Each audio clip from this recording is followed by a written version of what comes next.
Welcome all of you, my new vlog from my own garden. यस्तो छ यो बगैँचाबाट चाहिँ एकदम शीतल हुन्छ र यहाँ दिउँसोको समयमा चाहिँ हामी आएर यसो शीतल ताप्छौँ है। त्यसरी छ तपाईहरुलाई म आज एउटा इन्ट्रेस्टिङ चीज देखाउन गइरहेको छु।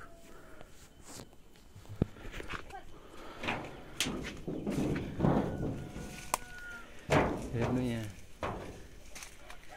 कठ्यौरी आएर मजाले बसेको छ, यहाँ देख्न सक्नुहुनेछ।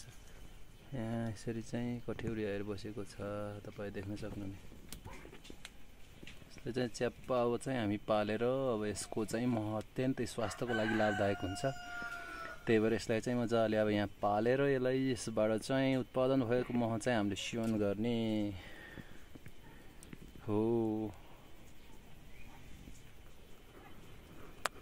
यसरी बसेको छ, हेर्नु कल्लाएर बसेको छ है त।